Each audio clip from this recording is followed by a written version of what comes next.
नमस्कार, आप देख रहे हैं वॉइस ऑफ डेमोक्रेसी 24 और मैं हूं भारती। और शाम के लगभग 7 बज गए हैं और हम इस वक्त मौजूद हैं दिल्ली जंतर मंतर पर। और जिस तरह से आपको पता कि पहलवान प्रोटेस्ट कर रहे हैं और इन बैरिकेड्स के पीछे पहलवान हैं वो विनेश और संगीता अभी यहाँ से निकल के गए हैं। और आप देख पा रहे हैं कि बैरिकेड्स हैं जो पहले दिन हमने आपको दिखा कि ये बैरिकेड्स इनके पीछे बैरिकेड्स नहीं थे, वो लगाए गए हैं, फोर्स बढ़ा दी है और आने जाने में भी काफ़ी दिक्कतें हो रही हैं, चाहे समर्थन देने वाले हों या जर्नलिस्ट हों, कोई भी हो। यहाँ तक पूछने की 3 स्टेज बना दी गई हैं कि डायरेक्ट आप अब नहीं आ सकते।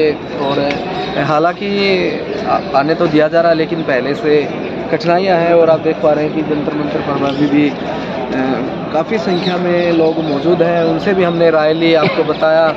किसी ने कुछ कहा, किसी ने कुछ कहा और तमाम खिलाड़ी भी अब बढ़ रहे हैं और बाहर से भी जो साथी हैं वो भी आ रहे हैं। एक साथी हमारे साथ मौजूद हैं, उनसे भी जान लेते हैं। कहाँ से आए? ये दिल्ली से। दिल्ली से। क्या लग रहा है हालात देख के यहाँ पे? नहीं, यहाँ तो लेकिन गलत हो रहा है ये बेटियों के साथ। वैसे तो जैसे एक तरफ कहते हैं कि बेटी बचाओ बेटी पढ़ाओ और उनको उनकी सुनवाई भी नहीं हो रही है लड़कियों की। तो ये देश के लिए मेडल लेके आते हैं और उस टाइम तो वाह करते हैं और जब उनके साथ गलत हो रहा है तो उनकी कोई देख रेख, कोई सुरक्षा, कोई भी नहीं है इनके साथ। ये जो परसों रात को कुछ इंसिडेंट हुआ है यहाँ पे, मारपीट परसों रात को जो ये बैठे हुए इनके साथ मारपीट की गई है, इनको कि हटाने की साजिश की जा रही है। बहुत प्रेशर डाला जा रहा है कि ये कैसे भी हटे, क्योंकि ये। आपको क्या लग रहा है कि पहलवान मान जाएंगे ऐसे? कोई भी नहीं मानेंगे। इनके साथ ही किसान भी खड़े हैं। कल वो आए थे, टिकैत साहब आए थे, वो भी कह रहे थे कि 400 ट्रैक्टर भेजेंगे। कितना प्रभाव मानते हैं टिकैत साहब का यहाँ ना? काफ़ी जी, पूरी किसान समिति सारी उनके साथ है। किसान आगे तो मामला बढ़ जाएगा आगे? बढ़ेगा, क्यों नहीं बढ़ेगा। जब वो इकट्ठी पब्लिक आएगी, अभी बीच में भी जब धरना रखा था साल भर तक, जब भी उनको झूठ बोल के हटाया गया था कि तुम्हारी तनख्वाह डबल करेंगे ऐसे करके, तो उनको धोखे से हटाया गया था।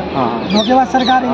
फसल के रेट बढ़ा दिए जाएंगे, MSP लागू नहीं किया जाएगा। कुछ भी नहीं करा है। आप किसी भी किसान से पूछ लीजिए, कुछ भी नहीं करा है। इस तरह से बेटियों के साथ मारपीट करना इस लेवल पे आ गई, क्या देश के लिए शर्मसार कर देने वाली घटना है? बिल्कुल शर्मसार है। और यही घटना अगर अभी कोई केजरीवाल का आदमी या और भी कोई अगर भाजपा के अलावा और भी कोई कर देता, उसको तो अब तक तो प्यारी के पीछे कर दिया जाता, जेल के पीछे कर दिया जाता। साथ ही कि ये बोला जा रहा है कि विपक्ष है, राजनीति कर रहा है, विपक्ष से भड़का रहा है। कोई दीपेंद्र सिंह हुड्डा का नाम ले रहा कि उसके बच्चे उसके बहकाव में आकर यहाँ बैठे हैं। आपको क्या लगता है ये मांग जायज़ है, ये ठीक है अपनी जगह? आप क्या मानते हैं? नहीं जी, ये जो पहलवानी है बिल्कुल ठीक है। एक लड़की देखो वहाँ भी बैठी है, पीढ़ी तक कैमरा घुमा के दिखाऊंगा। एक लड़की बैठी है, लखनऊ से आई है, उसके साथ भी गलत हरकत हुई है, तो खुद सारी गवाही दे रही है और कल वो जाएगी। वकील से अपॉइंटमेंट ली गई है, कल जाएगी। और क्या कहना चाहते हैं देश के प्रधानमंत्री के लिए आप, क्योंकि डिजिटल इंडिया है, हर चीज़ पे वो निगाह रखते हैं और कहते हैं विनेश तो मेरे परिवार की है, ऐसा कुछ। और बजरंगी जी वैसे बोलते हैं मेरे परिवार की, और जब उस पर घटना आई है तो उसकी कोई सुनवाई भी नहीं, कोई देख रेख कुछ नहीं। फिर कहाँ मानते हैं कमियाँ? अमीर जी सारी सरकार की है जी। और भी युवा साथी शुक्रिया। आइए, कहाँ से आए जी? कहाँ से? जामिया से। जामिया। क्या लग रहा है यहाँ के हालात? हालात देखकर आपको क्या लग रहा है? आपको लग रहा है कि यहाँ पे न्याय मिल रहा है? आपको क्या लग रहा है? अगर हालात देख के ही तो यहाँ पे आए, क्योंकि आज बैरिकेड्स हैं बढ़ा दिए गए हैं, सुरक्षा बढ़ा दी गई है। पहले दिन और आज में काफ़ी स्ट्रॉन्ग मामला हो गया है। हाँ, क्या मानते हैं किस लिए बढ़ाई गई? सुरक्षा महिलाओं के लिए बढ़ना चाहिए। सुरक्षा किस लिए बढ़ रहा है इस बात को समझिए। सुरक्षा सिस्टम के लिए बढ़ रहा है, वेशभूषण के लिए सुरक्षा बढ़ रहा है, उसको बचाया जा रहा है।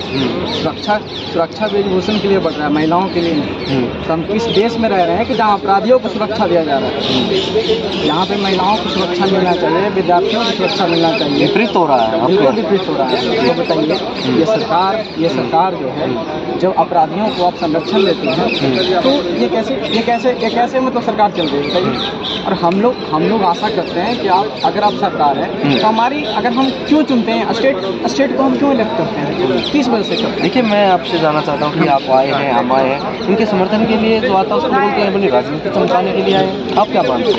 राजनीति नहीं होनी चाहिए। अगर ये बताइए, अगर देश में अगर किसी महिला के साथ अगर बलात्कार हो रहा है, किसी के साथ सेक्सुअल हैरेसमेंट हो रहा है, अगर लोग उसके समर्थन में आ रहे हैं, आप उसको राजनीति बता रहे हैं, तो हम ऐसा राजनीति पसंद करेंगे, तो इसके लिए राजनीति करेंगे जिससे महिलाओं को सुरक्षा मिले। ये राजनीति करनी चाहिए, महिलाओं की सुरक्षा की बात करनी चाहिए। राजनीति किस लिए होती है? राजनीति किस लिए होती है? राजनीति की जब हम लोग बात कर रहे हैं कि राज की नीति, अगर राज की नीति अगर बद से बदतर हो चुकी है तो हम राजनीति क्यों नहीं करेंगे? अच्छी राजनीति करना चाहते हैं। आप राजनीति को इतना गंदगी में ढकेल कर रख दिए हैं, बताइए कि जहाँ पे अपराधियों को संरक्षण दिया जा रहा है, एक ऐसी राजनीति है। और आप क्या आप ऐसी राजनीति पसंद करेंगे? आप भी मीडिया के लोग कैसी राजनीति पसंद करेंगे? जिस तरह से इंसिडेंट हुआ है कोई भी पसंद नहीं करेगा। जी, मानते हैं इस बात? जी जी बिल्कुल।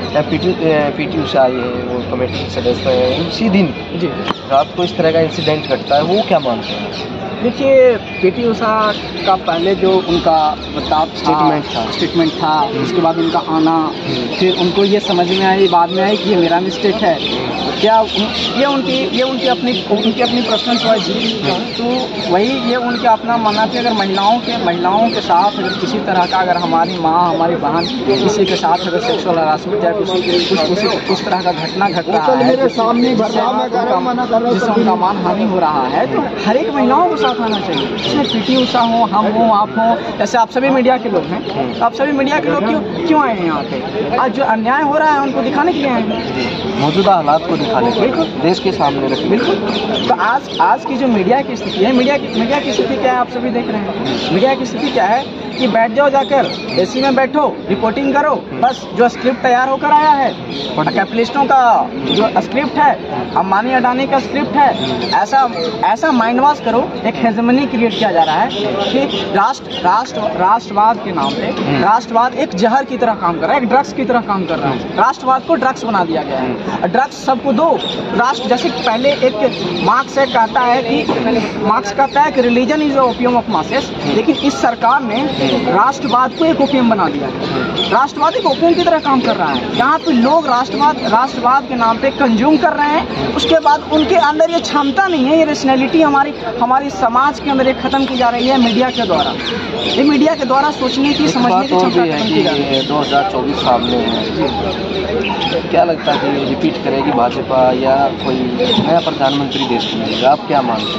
क्योंकि दिल्ली से राजनीति चलती है पूरे देश में, आप दिल्ली के स्टूडेंट हैं, हालात आपको पता चलता रहेगा, क्या मानते हैं? देखिए, देश की जैसी स्थिति है, अगर बात रही प्रधानमंत्री फिर से मोदी को आने का या बीजेपी को फिर से आने का, तो अगर आप देखिएगा कि इस तरह से अगर देश का ही पॉलिटिकल कल्चर सेट किया गया है थ्रू मीडिया, तो ऐसा पॉलिटिकल कल्चर सेट किया जा रहा है जैसे कि राष्ट्रवाद के नाम पे मैंने बताया, राष्ट्रवाद के साथ उन्होंने वेलफेयरिज्म का जो कार्ड खेला है, राष्ट्रवाद, वेलफेयरिज्म प्लस एक मोदी का चेहरा, ये उनका तीनों मिक्सअप पे वो काम करते हैं, पूरे देश में काम करना चाह रहे हैं, उसे फिर से लौट कर आना चाह रहे हैं। तो उसमें उनका 3 गेम है, लेकिन इसमें क्या राष्ट्रवाद की राजनीति, मैं आपको थोड़ा सा कंप्लीट करना चाहता हूँ।